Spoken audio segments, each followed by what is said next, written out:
Boldgain International. Boldgains ni kampani ikorera Dubai, ikaba icuruza inyongeramirire ziganjemo stem cell.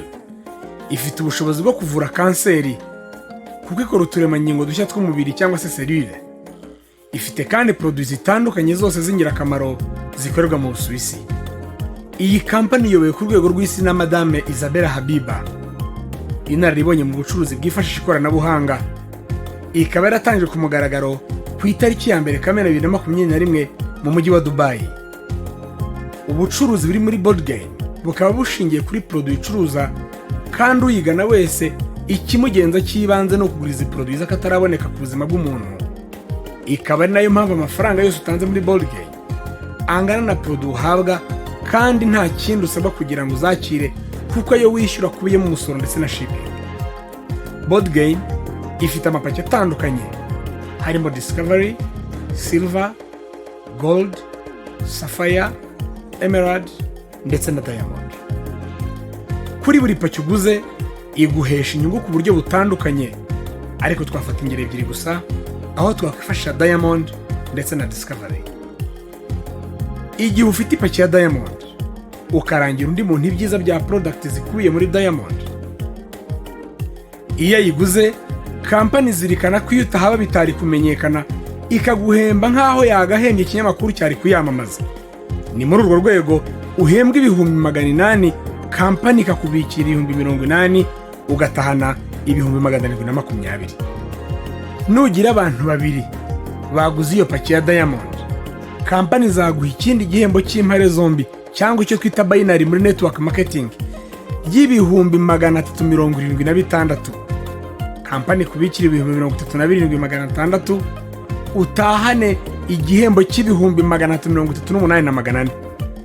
Bivuze ko ubutumwa uzaha abantu babiri gusa uzabona 1,778,400.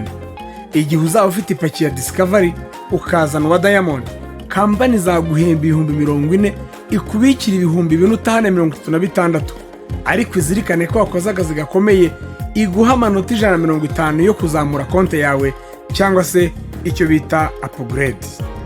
Uburyo bwa kabiri bwo kungukira muri iyi business nuko uzajya ubasha kwakira amafaranga angana na 18,8 ku bantu baje munsi yawe, nubwo waba utagize uruhare mu kuza kwabo. Ayahoraho kandi ntaho wayacikira. Ku bantu binjira ku Rwanda kandi bibutsa ko u Rwanda rwo ruri ku isonga ku isi yose, kuko rwegukanye umwanya wa mbere, aho rwaje imbere ya Nigeria isanzwe izwi nk'igihangange muri network marketing.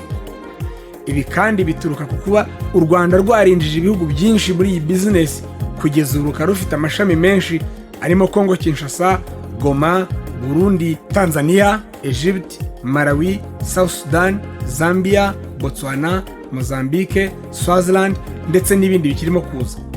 Ibihembo ni byinshi uko birenga 10, ariko nkwibutse ko hagiye kubakwa Boldgain City zubakwa mu mujyi wa Dubai. Abakora na Boldgain bakazajya bahabwa amazu muri uwo mudugudu nawo nk'ibindi bihembo by'inyongera.